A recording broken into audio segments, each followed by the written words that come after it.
industry colleagues and friends.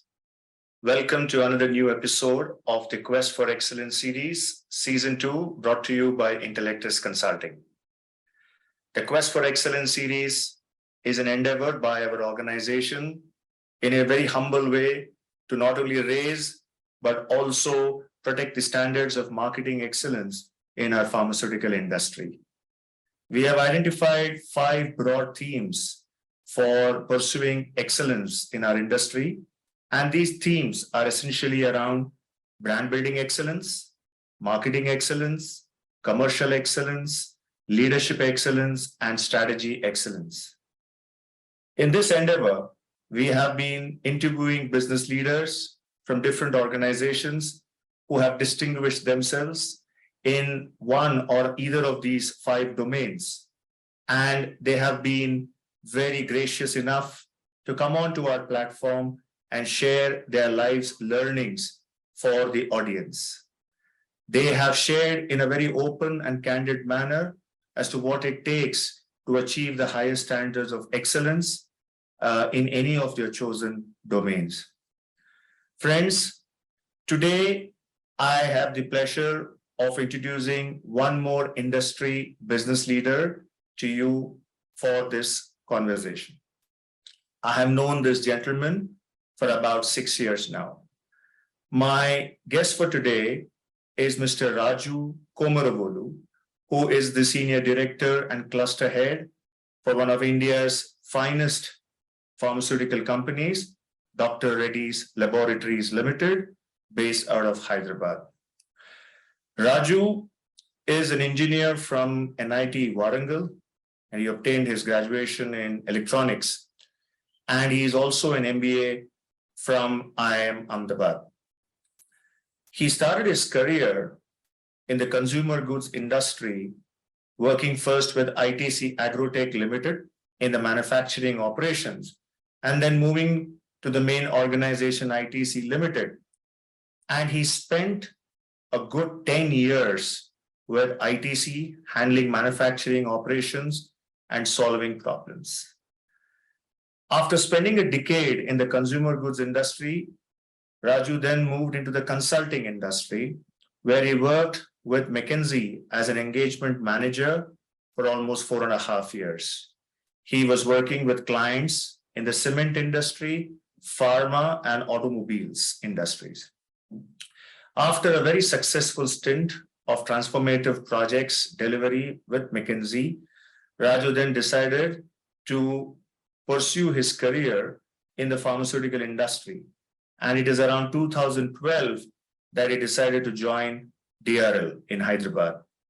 He joined Dr. Reddy's as the Director for Corporate Planning and Strategy Functions, where he spent almost about a couple of years before moving into the commercial operations. Raju first was the head of strategic marketing and commercial excellence for the domestic business, and that was when I met him for the first time in 2016. One of the things that struck me immediately when I interacted with Raju was his outstanding analytical rigor and his raw intellectual power in terms of strategic thinking and orientation. And it comes as no surprise to anyone who has spent considerable time with Raju in the domain of commercial operations. After distinguishing himself in strategic marketing excellence, he then got into the commercial role as the director for the chronic care business of diabetes and cardiology, and has successively moved through various roles within the organization in the last 5 years. He's presently the cluster head senior director for the super specialty business of Dr. Reddy's, which includes oncology, nephrology, critical care businesses. He also oversees the business of hospitals, which is a very large portfolio for the company. And he has been also responsible for commercialization of the Sputnik vaccine for COVID in the last couple of years.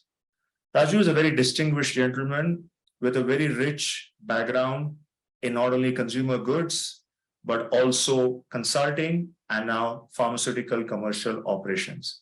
I only thought it fit and apt to invite Raju as our esteemed guest on this platform, because we would love to hear his career's learnings from the diverse, rich experience that he has had over the last 1.5 decades, and also learn as to how he has been able to successfully navigate the demands of the pharmaceutical industry. First of all, thank you for your time and your consent. It's great to have you. I mean, a distinguished leader of your pedigree coming on to our show and sharing his learnings in a very honest manner with our audience is only befitting. So I wanted to start off by thanking you, Raju, for this. Yeah. So thanks for having me, Shailesh, and looking forward to a good interaction so that I can share the lessons and learnings I had in my career so far. Yeah. No, I actually when I go through your profile, it's a classic high achiever kind of a profile, right? I mean, an engineering grad from a prestigious NIT Warangal, and then an MBA from IIM-A, and getting into consumer goods industry, then into consulting, and now making a mark in in the pharma is a terrific accomplishment in its own right. And when I read your resume, Raju, the first thing that strikes me is, and I know you also mentioned to me this in person, and I thought you should definitely elaborate this today, articulate. You have always said that you love problem solving and impact at scale. So these two things, something come to you naturally, and I believe one is probably a problem solving thing comes from the engineering grad and the IIM days, but also problem solving at scale and working with a diverse set of people for a common agenda. I mean, why do you say this, and how is it that you make it kind of a mission for yourself? I thought of first starting off with that. Yeah. Sure, Shailesh. So, you're absolutely right. I think the type of curriculum we have and journey that all of us go through in engineering, problem solving comes, at least it comes naturally to a lot of us. I've seen that with my peer group as well. My early days, a lot of my problem solving apparatus and the engine was focused on solving problems on the shop floor at ITC, right? So my first job was that of doing an electrical maintenance in one of ITC's plants. Then, of course, I moved to mechanical maintenance, where I had to learn a new area of engineering.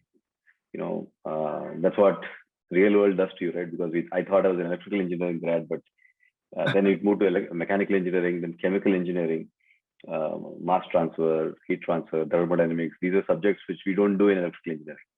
And learn that and apply on real world situations, right? That's how the problem solving happened in those days. But I quickly realized the impact that you create by this problem solving is limited to a particular plant or some machine or some section of a factory, whereas the same intellect can be used in solving problems of very different natures, more abstract problems. I think while ITC was like a appetizer for me, I think the main course got served at McKinsey when I dealt with multiple situations, multiple problems, including serving governments. That's when I realized I honed the problem solving skills and diversity of problems we solved. And then world doesn't care if there is no impact, right? And world doesn't care if there is no scale, right? Which is what we also today see in startups. So therefore, I think problem solving aspect is one aspect, but which problems do you identify and pick up to solve first? That's the even bigger. How do you step back and figure out, is it a problem worth solving, or which is the problem where you would like to focus your energy? Because the world around me needs this, and this is what I should be doing. I think that maturity and understanding grew better as the years passed by. When problem solving attains scale and gets meaning, you truly end up making a difference to the world around you, and that's the most fulfilling thing, Shailesh. Wow, No, I mean, it's very interesting to hear that perspective because you have actually touched upon those various career points, across consulting and FMCG, consumer goods and pharma, to kind of buttress the point that you were talking about.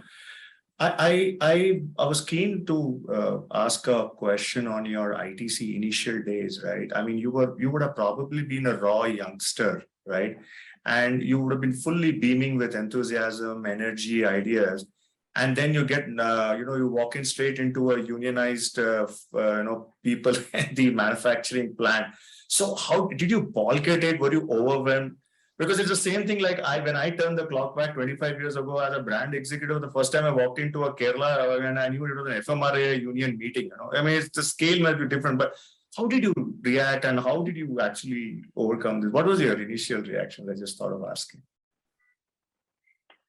I think I was 21 when I joined ITC, little over 21, and I was put in a plant. But before we were sent off, we were called assistants under training, AUTs.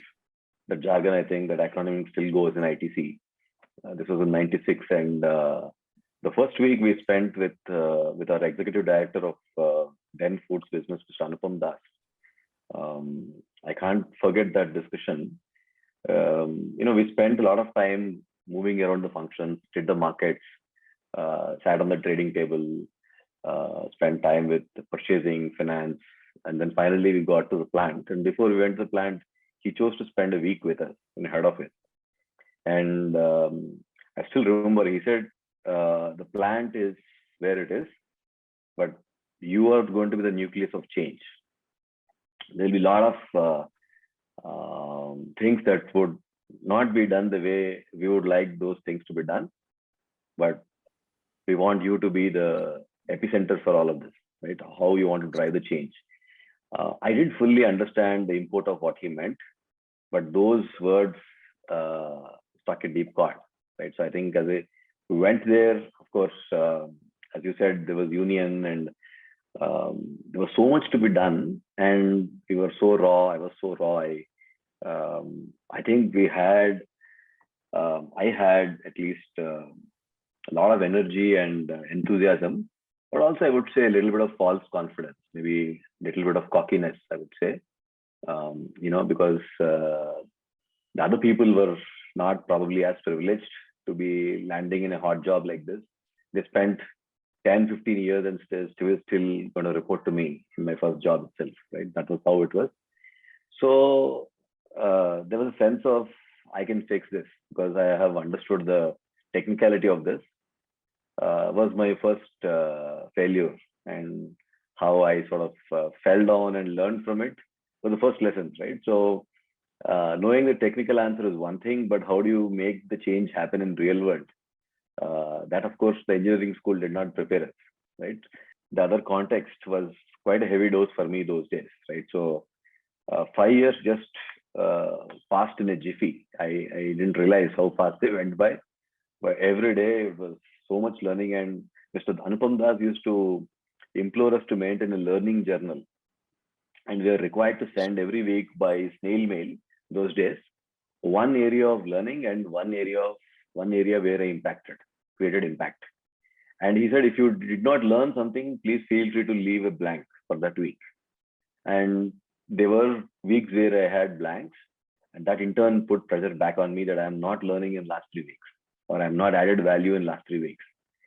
So very simple, but super efficient ways of forcing learning in a very accountable and responsible way, without nobody snooping over or supervising me. It is very self-governing way of driving my own learning and creating impact. That's what Mr. Anupam Das and the rest of the ITC infrastructure created for me, which involved dealing with union problems, etc., which also happened in the same milieu and environment. Awesome. When you look back today, Raju, I mean, all of us, at least for outsiders like me, it's a great organization, from cigarettes to hotels, and also the FMCG goods. It's a behemoth, right?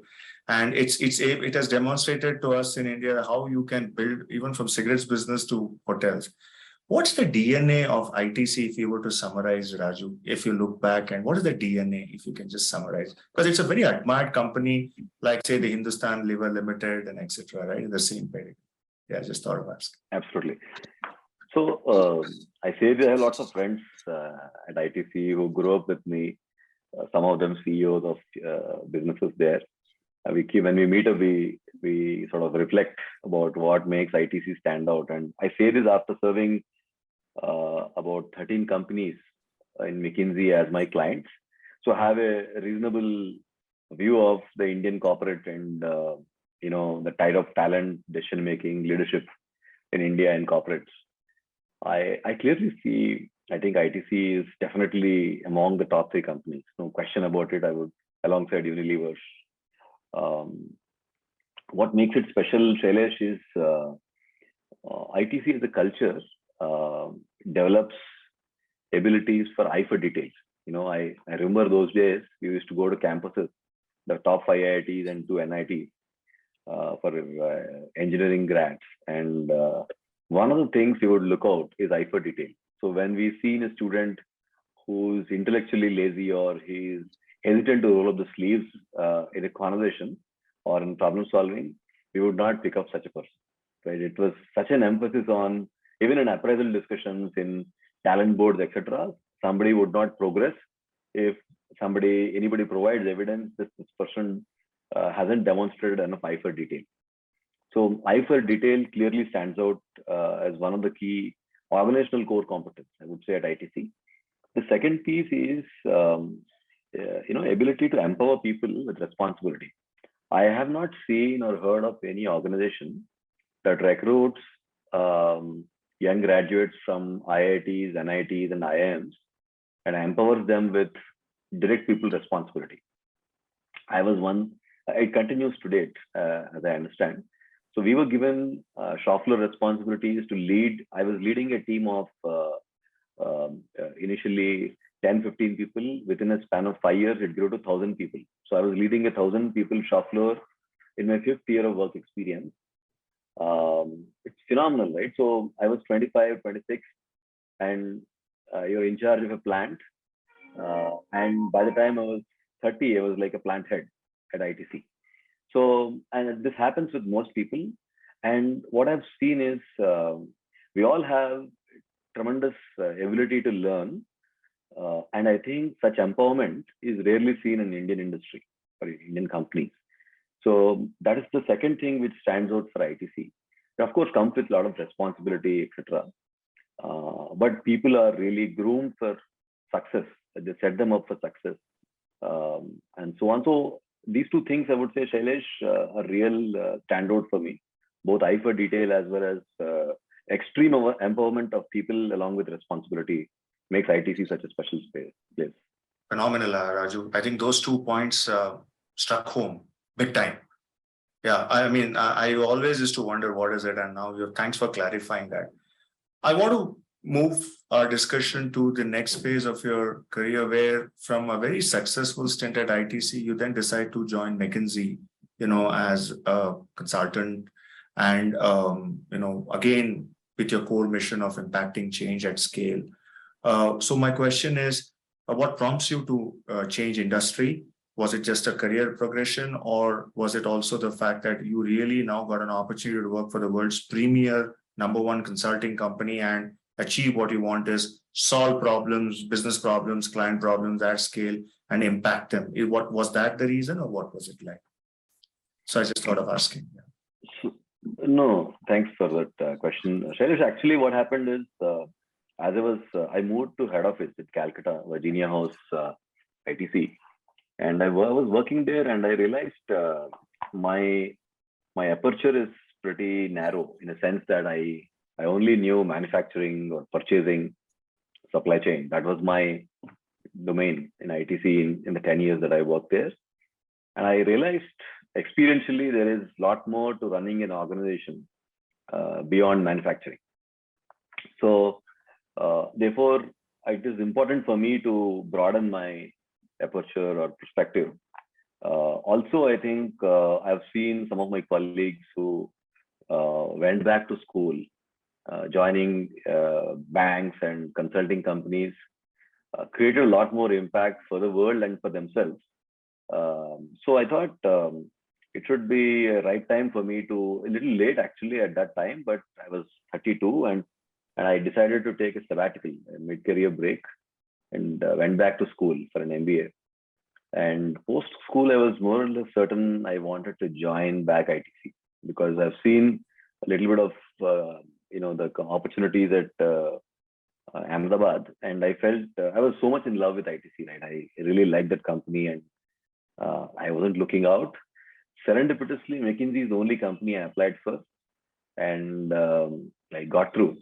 When I got through, it was a difficult call because I was not sure. First of all, I will make it to McKinsey, and it was like you can imagine. It was even now I think it is the case. Even back then, it was a dream company for a lot of candidates in the B school to get into consulting. And so then somebody told me advice, I've spoken and all that. Finally, I decided to join McKinsey. So it was reinventing myself fully after a decade plus of work at ITC. To start as a junior associate at McKinsey was back to the bottom, right? But I think that reinvention was helped me a lot in terms of being thrown into a completely different environment and coming good, and then really learning something which I haven't learned at ITC. That's what made that experience so enriching for me, Shailesh. Right.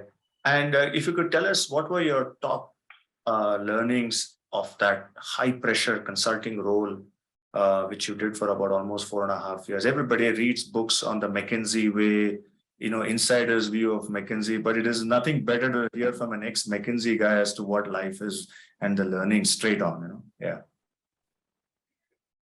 So I think if it's an utopia, right? If one were to hypothetically ask and say, is there a perfect organization or a firm on the planet?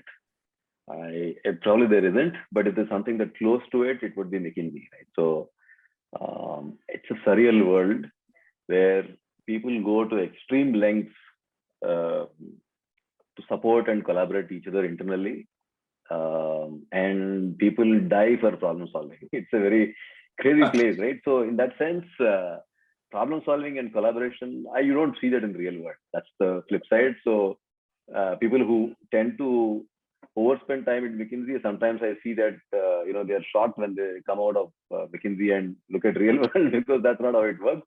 But while you're there, I think there's no better place. I think fantastic people. I mean, all are brainy, intelligent, that we all know. But I think what most of the outside world doesn't know is I think 95 out of 100 people are fantastic people who you would like to call them friends for life, right? So that is the real standout. So McKinsey experience for me was like a PhD after B school in management, right? It was as rigorous, pressure cooker, 70-75-hour work weeks. But I never realized. Most of us don't realize while it is there because you're so absorbed. Yes. As you go through it. So I think it was almost like 13 projects in 4 years, working with 6 CEOs in about 5 sectors, and worked very closely with a dozen McKinsey partners, including the current chairman of McKinsey Asia Pac, Gautam Kumra. So it was such a privilege to work with these legendary people at McKinsey because there is so much to learn from them, and they're so willing to help. So right. That's what stood out for me. Of course, I learned problem solving and how to create impact, but I also learned the value of helping each other at workplace in a professional setting without sometimes getting too attached, right? So you may not have great personal relationships, but what is the extreme you can go into having a very meaningful and a productive professional relationship? McKinsey really taught me that aspect. Wow. I now it comes to my next question, which is obviously it's an obvious follow-on question: is a brainy guy like you with an IIM-A degree, with a tremendous consulting background and a FMCG top consumer goods company decides to join pharma. And I mean, obviously, Dr. Reddy's was the company you chose to join. Why? I mean, you had choices of investment banking. Most of the IIM-A guys do investment banking, fintech, startups, entrepreneurial startups, and you could have gone to join another dream company like P&G, which most guys do. The IIM-A guy. Why did you choose pharma, Raju? What is it that drew you to pharma? I'm quite keen to know that. I mean, and our viewers would also love to know that. Because you had the world as an oyster in front of you, right? You're an IIM-A guy with McKinsey. You can walk into any organization, any industry. Why pharma? That's something I wanted to ask you. So my answer may not be very convincing to you, but still I'll tell you how things have panned out back then. So I had a chance meeting with Prasad, who's a chairman. So I spent some time with him, and during and before that conversation, I learned about Dr. Anji Reddy and what he did. It was, I was like taken aback, given his background as a farmer's son in Guntur and what he's created in India. He's made a mark on our country, right? So I think that was super inspiring. And I think the conversation with Prasad was also very telling, right? I found Prasad to be a very authentic leader, extremely well-read, up-to-date, very authentic. And when I think Dr. Reddy's made an offer, I think because of Prasad, I would say I wanted to join this company. Although for all the left brain problem solving I was used to, I knew the basics of this company, how it was doing, the top line, bottom line, all of that stuff. But it was not I would say, a well-researched, logical move. It was a chemistry move, I would say, of meeting Prasad, talking to my mentor, and felt like this is the right move to make it, and I just did. So I joined Dr. Reddy's as head of corporate strategy, working with Prasad. That's what I did in my first 2 years. So that was a little bit of a that's what I was referring to. It was more a instinctive decision than I wanted to get into Dr. Reddy's or I want to get into pharma. It did not play out like that. All right. No, that's a very honest answer. So thanks for sharing that with us. So it's yeah, and I think I would, as you said, and I want to tell you, I do buy that because it's a great organization founded by a founder, I think, who is a legend in his own right, right? I mean, all of us, when we started our careers way back in '94, as pass outs from MBA schools, DRL was scripting out a phenomenal growth journey curve, right? And Dr. Anji Reddy was at the forefront of it, right? So thanks for sharing that. Now, when we look at your journey in DRL, Raju, it's been fantastic. I mean, one thing that strikes me, and I've got several questions on this because I've got to know you only when we met 5-6 years ago in DRL, is that you have moved seamlessly across different functions, corp planning, then marketing excellence, and then back into commercial operations. And now you had a cluster of businesses. My first question is, how has your journey been, in terms of not just increasing roles and diverse roles and responsibilities, but also, the transformative pace at which the organization has been growing in the last decade, and in the last 3-4 years, been phenomenal. So how do you see this span out, not for just the organization, but for yourself, was the first question I wanted to ask. Yeah. No, incredibly good, right? So I just finished 10 years here, and I surprised myself and my wife that I stuck around here for 10 years. Obviously, I think, like always, most of us do. I also had a lot of opportunities in startups, in private equity, in other pharma companies. Those were the usual prospective employees that reached out to me. I spelled the roses a couple of times, I'll be honest. But I think on balance, when I looked at what I was doing here was so gripping and so enriching, I didn't want to ruin the party for myself, right? So therefore, I think, and to your question on moving around roles, so Prasad, by the time it was 1.5 years in my first role, started kicking me out. He said, find your next role, because a person like you should go around the organization and lead businesses. You should not sit in corporate center. So that's when I started speaking to other management council members, and I was lucky to get a couple of opportunities and options. And again, I think I had a special liking for Alok Sonig, who used to head the India business back then.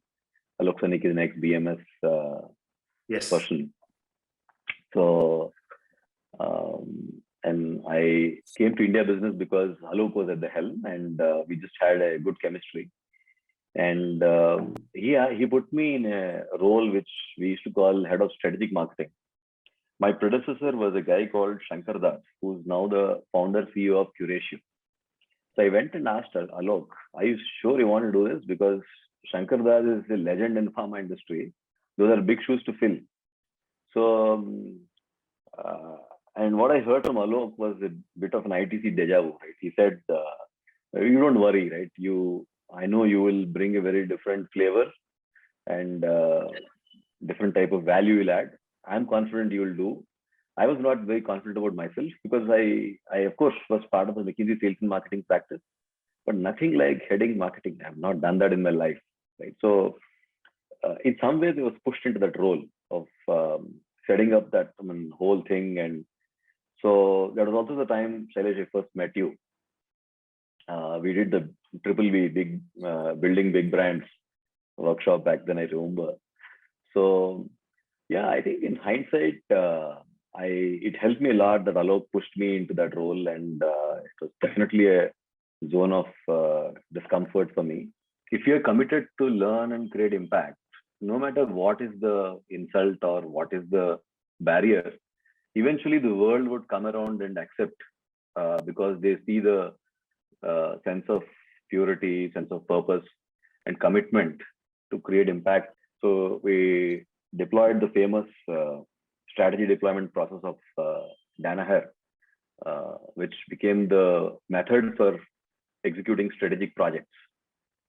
We brought in tools like issue tree, and we used to rename it as deficit tree. And how do you do root cause problem solving or root cause analysis for turning around a brand, and skilled the entire 75 odd marketeers. We used to run a program back in those days called Udan. I'm sure you remember that you participated and ran some of them for us back then. So whether it is quadrants or which is proxy for behavioral segmentation, or SDP, Udan became a platform for us through which we sort of trained people and deployed it en masse at scale. So that's how we created impact at scale here. So we had about 50 brands which contributed to 60% of our sales and 70% of our profits. So it made sense. So we spoke to some private equity guys back in those days to figure out how do you manage portfolio of businesses. So the learnings that we got from some of my private equity friends, we deployed in these brands. How do you manage a portfolio of 50 brands? Because I say the job at big pharma is very different. Big pharma in India at least would manage maybe 2, 3, 4, 5 brands at best, right? Here you have to manage 50 brands, and some of the things we do here are similar, but you go crazy managing 50 brands, right? Centrally, how do you keep your eyes on all of these moving parts? How do you create impact, and how do you create capability? Branded generics is a very, very different beast in marketing. Many times, people who think, especially the ones who work in MNC pharma and come to branded generics, I think initially they may not have a full appreciation of what it takes, because it's the same problem scaled 25, 30 times over, right? How do you really? So that's what makes the challenge more complex here. Right. So that was how my initial years in marketing were at Dr. Reddy. Raju, this is what you just mentioned in terms of the investments that the organization is making in shaping and building marketing capabilities, strategic marketing capabilities for your brand teams. So when you talk of the Udan platform, which I have seen it myself, second to none in the industry, The big pharma does have the marketing excellence toolkits, etc., because that's the way the MNCs work, and you are aware of it. You talked about strategic decision making analysis. You talk about RCA, etc. So fundamentally, would I be right in saying that DRL as an organization honestly and truly believes that brand building is the center of the piece of the business, and that everything else is secondary, and that the people who manage those brands need to be supremely good at what they do, because they are the custodians? Because I have not seen this very often in other big pharma, including multinationals and obviously other Indian organizations, so much driven with excellence and passion as much as you. Any comments around that piece, Raju? Because you headed that for almost 2.5, 3 years. Yeah. So I thought of asking you that question. Yeah. No, absolutely. So Shailesh, one other segue of thinking I want to bring in here is we usually use a broad brush of IPM or Indian pharma. I like to think about it in at least in three sub-segments. The first is the acute segment, where most patients would think of going to a doctor because something else has not worked. The home remedy or chemist recommendation did not work, and they expect to be on pills or meds for about a week's time before they get their wellness back. So the attitude of episodical interaction with medicine characterizes the doctor's practice, because the doctor is mostly engaged with such context of patients. And then there's a second segment, I would call it as multi-specialty and chronic, right? So you have more serious stuff going on, not episodical, and where you probably have to pop pills for 2 months to maybe 2 years and lifelong. And there's a lot of resistance when people have to think about ingesting a chemical for lifelong. Most of us don't like it, right? So you don't mind taking food every day, but you definitely mind taking medicines every day, right? Even if you need it, the human psychology is that, why should I take chemicals, and, can I walk extra? Can I control my food habits? None of them are maybe practical, but most of us wired to think that way. So that attitude of passive resistance and non-compliance is germane to those conversations of physicians dealing with that context of patients, right? And the third set of patients in the specialty is mostly in life-threatening situations, right? So cancer, for example, right? So there is denial, and then of course you accept, and then of course people are looking at doctor with a lot of hope to save the life or extend the life in some cases. So it is to do with extreme trust. It is to do with the full family engaging with the doctor in terms of what is the right decision to make financially, medically, emotionally. So it's a very different context here. So, and pharma companies that are operating or working with these three set of doctors, their business models, their marketing mix, their brand building process are, some of them are common, but a lot of differences, as you know, Shailesh, you yourself handled all three segments. So I would say, and I was lucky in Dr. Reddy's to touch all the three segments. I was involved with the acute segments initially in my strat marketing days, and then when we launched the rural business, mostly, it was only for rural acute brands, and then of course I ran the chronic cluster, and of course, as you know, I'm doing the specialty care now. So this fundamental patient context and the difference in the nature of doctor's interaction with patients determines doctor's attitudes, doctor preferences and priorities, which also influences tremendously the way they interact with pharmaceutical companies. When doctors are so deeply invested in individual patients' well-being, the relationships go well over a decade plus.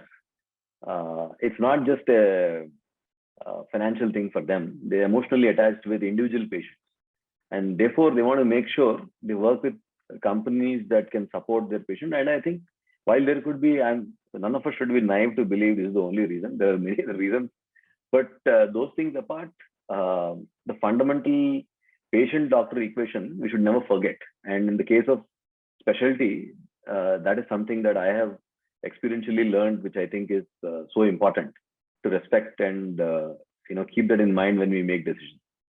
Right, right. No, wonderful. It was very beautifully laid out. And yes, only when you do a deep dive kind of a conversation with the specialty, you get to know what could be the potential barriers to entry, right? In the case of the neurology specialists, etc. And I think it's the same thing for the insulins business also. Well, there would be biosimilars in this space. But after all the years of my collective experience, when I still run into an endocrinologist at the airport, he would still smile and say, I trust Novo Nordisk the most, for example, because of the level of patient services, product availability, counseling that they bring to the insulinized patients like nobody else, or maybe a Sanofi, obviously with Glargine. Yeah, and I think you've hit the nail on the head, Raju. Thanks a lot for that. I move to now, towards the last part of the conversation, because we have about 15 minutes and I would respect your time, is I was fortunate to meet you in your office a couple of weeks ago, and the kind of conversation that we had for that hour actually set me thinking, and that's the kind of impact that you leave on even small consultants like us. So one of the questions that you are, not questions, the observations you asked me is what's happening right now, Shailesh, and then you were honest enough to say that there's a lot of VUCA thing that's happening right now. Nobody has a clear understanding. There's a lot of fogginess around. But you mentioned something which are clear trends, and I want you to enumerate that for the benefit of our audience, because they are marketeers, business heads. Is one you obviously mentioned is that even for the smallest of the ailments, people are going to the corporate hospitals, right? And the clinics and the nursing homes are getting locked out, unfortunately. The second thing that you mentioned is hospitals business today, which you handle is such a large piece of the business, is very different from what it was about probably 3 to 5 years ago. These are changes which are in the landscape, which obviously has been borne out because of COVID, the business model changes, etc. So how are you able to, as a commercial leader, heading such huge business sizes of different clusters, how do you grapple? What is your take on the current environment? Is something I want you to kindly share with us your thoughts. Yeah, it's very important for us. Yeah. So, Shailesh, with your permission, I'll focus on the specialty care part of the pharma business, which is where I think this question becomes even more relevant. Yes.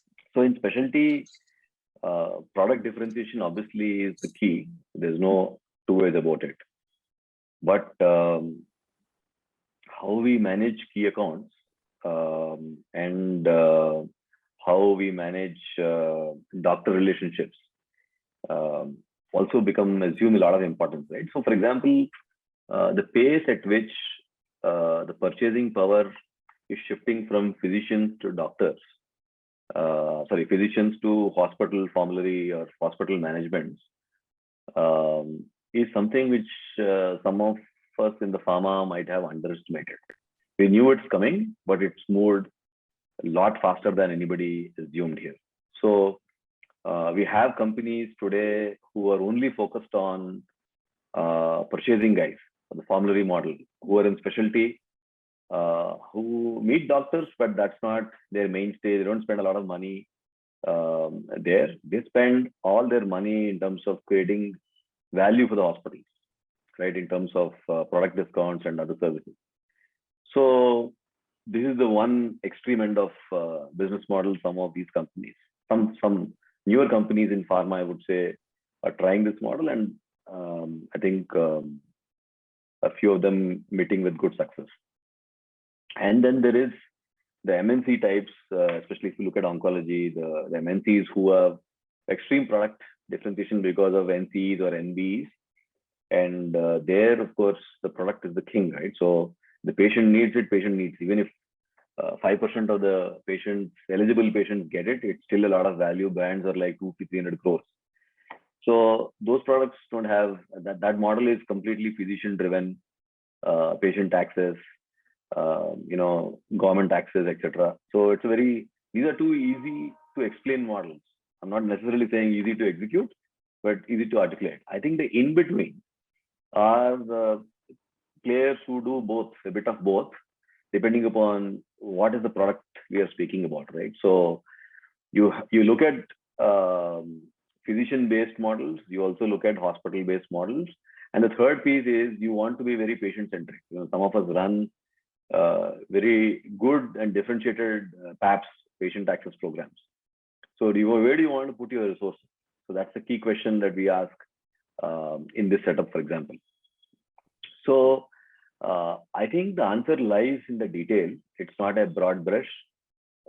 In some places, we may have to do the formulary only model, where and some of these hospitals are telling us, you know what, whatever the contract we're signing with you will ensure 98% compliance to the contract. You don't have to send your reps to our hospital.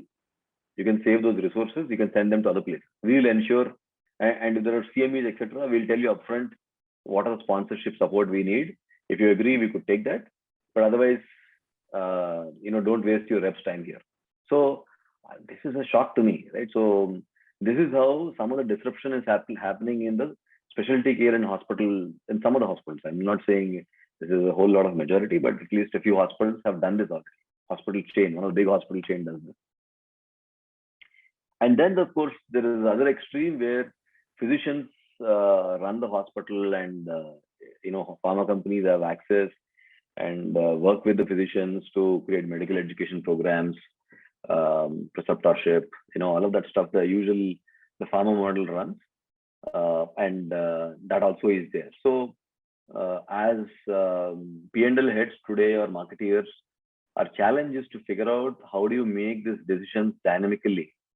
If I have about 400 hospitals that we serve today in Dr. Reddy's Oncology, how do we empower our field force to make these calls, whether to put resources on formularies, resources on doctors, resources on patient access programs or other programs?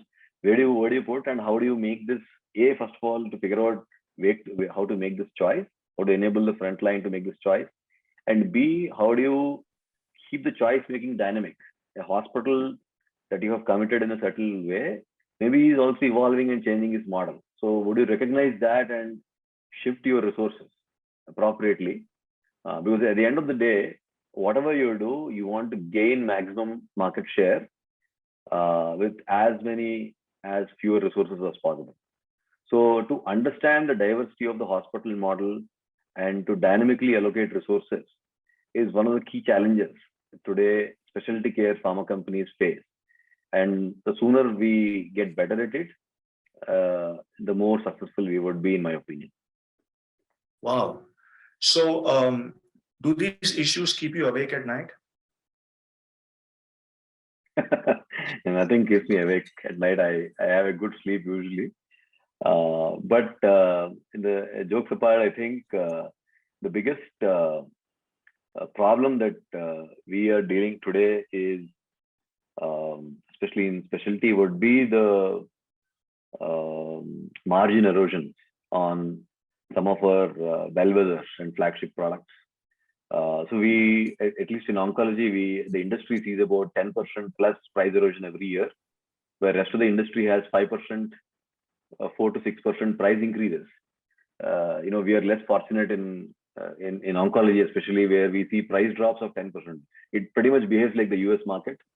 So imagine if you were to deliver 15% growth here on these therapies, you're looking at a pretty healthy combination of volume growth and new products coming in, without which it's impossible to generate that type of growth. So, and when you're looking at least 5 to 10% of new products growth, at least volume growth has to be 15-20%, without which it's impossible to deliver an overall growth of 15%. Now, if you were to deliver 15% volume growth, the product availability in hospitals, how you work with the physicians, how we work with formularies, how you continue to bring differentiation, lifecycle management of products, they just become even more important. So at least as I see it, the marketeers that are working with us, the advice we give them is, don't go very siloed in terms of your usual copy, your playbook of marketing in pharma, which is positioning, segmentation, MROI. Usually people just end up growing up with these playbooks. I tell them that's good, it's foundational, but just be open to learn how business is happening. And if you have to understand certain contexts, certain tickets to play could be done by the key accounts team in terms of getting a product available. Stay involved, stay engaged as what's happening there, because you just cannot parachute yourself saying once the product is available, let me know, I'll come and do my marketing. That's not how it works. So it's much more end-to-end today, much more 360 view of business. And most of the marketers, Shailesh, as you know, dream and fancy their chances to become division heads, cluster heads, and India heads in the years ahead. And they can't be a better training ground than a context like this, where besides your core marketing, you also have to understand key accounts. You have to also understand other aspects of a P&L management, without which the relevance of marketing significantly drops. Absolutely. No, that's a very, very brilliant point, Raju. That's a take-home message for our community, that you don't stay vested only in shaping your marketing capabilities, but also your business capabilities in terms of understanding financials, understanding access, not just about availability. I think you've said it very well. I think that is a very good take-home message for our community, Raju. I have the last 5 to 7 minutes, and I want to spend time on kind of a little bit of a crystal ball gazing with you. Is how do you see this now moving ahead? We have been through enough, and there is still disruptions happening at all levels. Salesforce channel, digital happening, but not completely taking over the physical, and that won't probably happen in a market like India. Hospitals' leveraging power has gone up significantly. Patients' powers have gone up significantly. E-pharmacy chains, as we discussed in Hyderabad 2 weeks ago, have become notoriously big with huge, resources now at their command. The playbook has just gone through the roof in terms of scale, and with big guys coming in, investments pouring in. Then you also have the government that is beating down on a lot of issues like compulsory licensing and, not giving you the elbow room to raise prices. And in all this, what you call the concoction, you still have to stay focused, like the road ahead, as Gates has said, and take your team along with you. What is the way to do? I mean, I know you may not have an answer, but how are you managing real time as a business head of this, cluster? And how is it that you provide guidance to your marketers, Raju? Is something that I really want you to, articulate. Yeah. Sure, Shailesh. I think the latest one is this 194R, which is a new googly for everybody in, of course, in the industry as a overall, as well as in pharma. Correct. Makes life even more complex. So you're absolutely right, Shailesh. It's a very big VUCA environment out there. But listen, I think the pharma industry, we have been guilty of, there's a lot of public scrutiny, the media scrutiny about the doctor pharma nexus, some unfortunate incidents. They end up tarnishing the whole industry. But of course, some of the good companies have always been focused on the core purpose, right? We are here to restore well-being of patients, and we work with doctors, not as customers, but as partners. In that sense, these principles, the good news is they are still relevant in this VUCA world, right? So I think I tend to turn to these principles, these golden rules, whenever there is so much of complexity and confusion, and this declutter my mind. No matter what happens, if there are people who are falling sick and they need to take help of a doctor, the pharma company always stays relevant. Right? In that sense, the sector is evergreen. So how do you then keep your focus on this aspect of doctor-patient interaction that needs to create value for both, right? So now, if you bring back all this dimensions of complexity of 194R and other VUCA aspects, look, clearly, I think the game is going to get tougher if you want to just do the same thing that we did in the last 10 years, the next 10 years from 2022 to 2030 is not going to be the same, right? It's going to be played very differently. We have seen that in COVID. So I go back to the three subsegments I spoke about. The acute, which has about 50,000 doctors, let's say, 20 to 50,000 doctors, typically with a per capita of 2,000 to 5,000 rupees for a rep. That's how my estimates are. Chronic would be about 15,000 to 25,000 doctors. The per capita anywhere from 15,000 to 30,000 for a rep.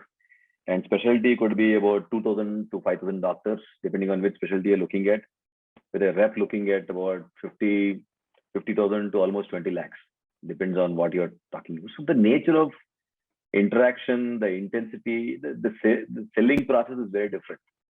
The relationships are very different. So if you now bring in VUCA into these set of things, in the acute segment, you see government bringing, I mean, we all know that there is a legislation to bring OTC, more drugs into the OTC fold. So I'm pretty sure some of them will go into the OTC way, and therefore companies with capability in OTC will definitely, that's a space to watch out in the acute therapies, because like we said, it's episodical, and where safety is well established, the government also might want to go down that path, and that's happening as we can see. But beyond that, I think brand building in the classical sense will still remain, and of course, brands that are focused on doing the right things, following the code ethically, those things would I think will gain from this environment, right? So, for example, sampling is a big thing in acute therapies.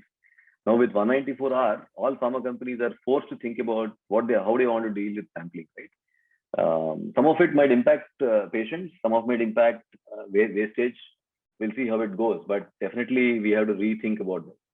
But overall, I think my view is OTC will gain traction, and I think some solid first principle based marketing founded on good code and principles would thrive here. That's directionally how I see the acute space.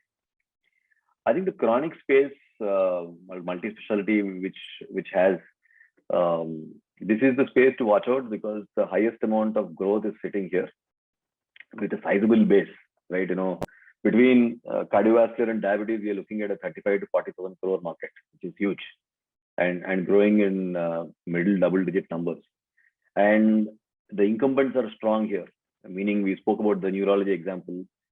So in this space, I definitely see the current conditions as episodical disruptors, meaning they present opportunities for companies that are not in the top 5 to leapfrog into the top 5, because you can take advantage of the disruptions the market is offering you right now. And those could be in the form of digital health. Those could be in the form of serving patients on compliance in an unimaginable way. Compliance is mostly a lip service in India. I haven't seen anything serious so far, but I think that is set to change in dramatic ways. On specialty, I think we are all seeing a lot of good companies, including ourselves. We are looking at innovative models on financing. They've always been there, but even more relevant now with immuno-oncology, for example. Patients end up spending almost 5 lakhs a month. In about 2 to 3 years' time, we're going to see, the cell and gene therapies, for example, the CAR T cell therapies would be available in India maybe in 3 years' time, maybe, right? So those would be, the cost of treatment could be 50 lakhs to 75 lakhs or 1 crore, right? The equivalent of in the US could be at least 5 to 6 crores. But of course, it could be a lot cheaper, but still exotic as far as Indian patients are concerned. So in all those, when all those treatments come, the access only improves if there is financial innovation. Therefore, I think how we partner with financial companies, I mean, this is really done well in the consumer durable space, for example. I mean, today all of us buy, LED TVs and whatnot, the 55-inch TVs. We can't fully pay for it, but we have easy 0% EMI options, and we have them home, and we paid over next 2 years, right? So those things have not fully played out in pharma, in my opinion, and those represent a good opportunity. We can do that at scale, and we can bring a lot of those competence into the marketing, the way the marketing is thought about. And finally, to a question on e-pharmacies, we work with a lot of them very closely. We're proud of some of the relationships and partnerships we built with them. I think those guys are awesome, right? In the way they think about everything from start afresh, makes our thinking a lot better as well, working with them closely. So I think definitely in the chronic space, e-pharmacies will be showing the way because of the nature of the usage of drugs. Acute space, I think all of them are trying to solve the problem of crashing the turnaround time to less than 3 hours or less than 2 hours, because the patient wants to fulfill the prescription very quickly. That is still remaining a challenge there. And specialty, of course, a lot is set to be disrupted, with the government is now looking to address the trade margin issue. That might represent some opportunities for some of these players. I know some of them are thinking on those lines. So, which also means if our partners and customers are changing their business model, we can't sit idle and twiddle our thumbs. It will impact us. We have to change our thinking and change our models as well. So in each of these therapies, therefore, like in acute, the OTC and brand building, in chronic, I think there'll be a lot of e-pharmacy and adherence compliance will play a big role.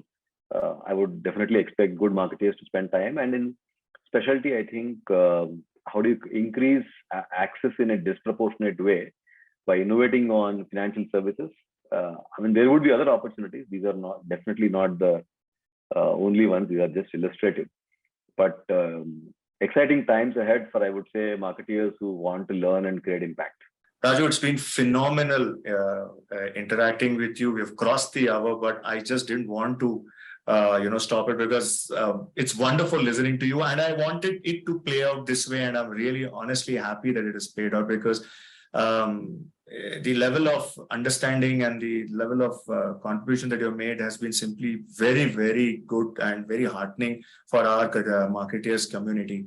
Before we sign off, Raju, any closing messages that you would want to give to our brigade of marketers, business heads, marketing heads, which is almost 1,000-strong community, So your wisdom, which you've acquired over the years, and especially in pharma, would go a long way in, helping them. Yeah. So please feel free to share. Sure. So I'll share what I share with my team. I think to be always impact focused. It sounds a little bit cliched, but if you remember, we are here to grow our secondaries, grow the number of new patients we serve, rather than getting lost in our dispatch orders or following up with ad agencies for their deliverables. They end up taking a lot of time. It's important. I'm not trivializing them, but at the end of the day, it's about impact, right? So how do we make everything else we do subservient to that? I think that's one big mindset I would strongly push.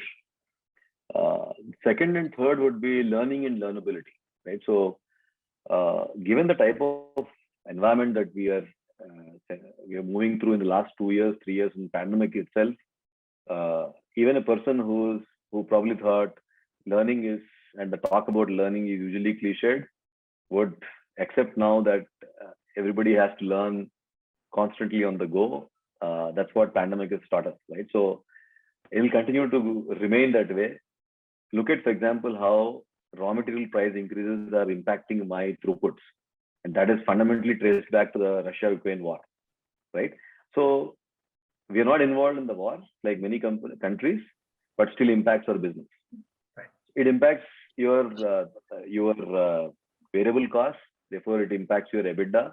So you have to think about this very differently. Otherwise, you might get top line, but you may not get bottom line. Right? So how do you then solve for it? So therefore, this learning and learnability. Learning is, of course, what you have to learn from this situation. Learnability is your ability to absorb and glean out the lessons in every situation, and how fast you can learn. That definitely separates you from everybody else, because then you become more ready and more available for the newer roles that are required to be handled in this situation and context. And finally, I think you also asked me this question earlier, Shailesh, is this the exposure to a variety of or a diversity of jobs and tasks will eliminate blind spots, will help you appreciate and build different perspectives, looking at the same elephant from multiple angles. It's always helpful because you're not unidimensional in thinking. You're able to get to the right answer in the fastest time possible. And that multidimensionality is, I think, a necessary thing in the world in the next 10 years. So I would definitely encourage the pharma marketeers and aspiring P&L heads to moving around the roles horizontally, even if there is no promotion or a pay hike. This is an investment you make in yourself. Attending Shailesh's program is damn good because you get inspired, you arm yourself with some tools, but there is no substitute to learning on the job. And learning on the job happens well when you volunteer yourself and when you demonstrate the ability to learn quickly and contribute quickly as your leadership thinks about moving you in multiple roles. So those are the things I would say as parting advice or messages. Phenomenal. Raju, thank you so much for your closing messages. It has been a wonderful hour spent with you, in sharing your thoughts around certain burning issues, the state of the industry today, marketing at its very best, your life learnings and journey.